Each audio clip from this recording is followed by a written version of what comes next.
Man, where to start? In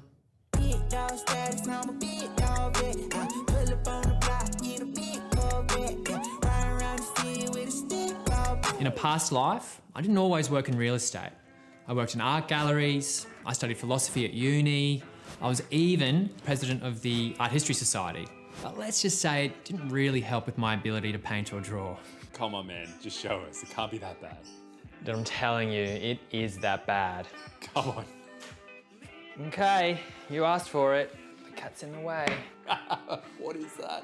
What that industry did give me though, was really strong writing and communication skills, as well as a really keen eye for detail. But we'll come to that later. Before that, well, I'm a bit of a homebody.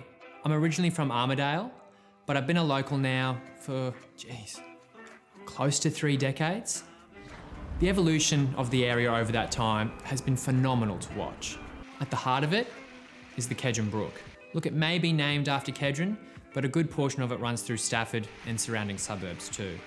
I've got some really, really fond memories of growing up there, riding my bike to places like Sparks Hill and Kalinga Park. Over the past few years, our area has been transformed into this great little hub. You've got places like Happy Valley Brewing, King of Wings, Oh Boy Bok Choy, as well as way too many for me to name here. Oh, don't forget Bunnings, which is basically my second home on weekends too. Growing up here, talking about those shared experiences with clients, that is one of the reasons I genuinely love what I do.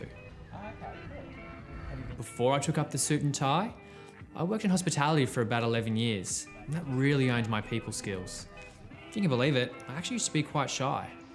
Hospitality really helped me learn how to communicate with people from a variety of different backgrounds. I got better at things like conflict resolution too.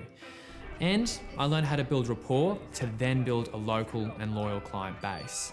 These are all skills that, they really translate perfectly across to what I do now. Plus, I reckon I can still make a mean soy cappuccino.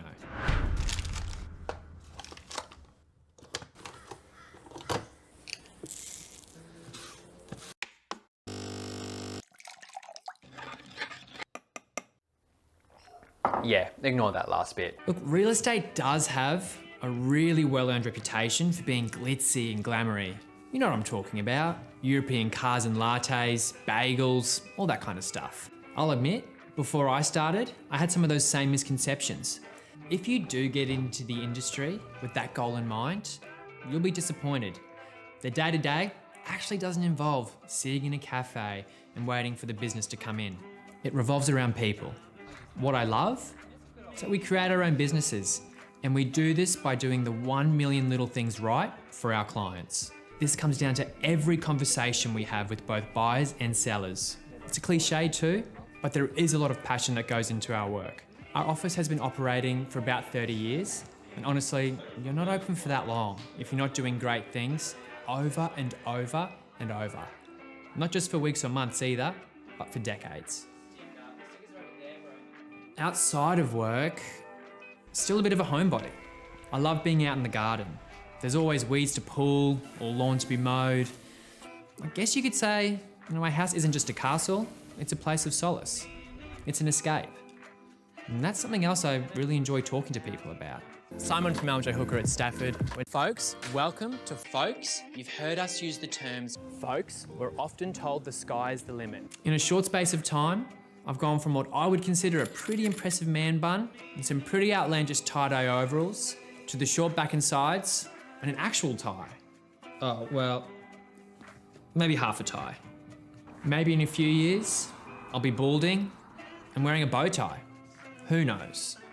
One thing I do know is this is just the beginning. From the BART train to a tour bus, still the same game except I'm pulling more sluts, more butts, more bucks, never giving more fucks. Did it my way, I'm never taking shortcuts, raised in a town like fool, but you up on, huh?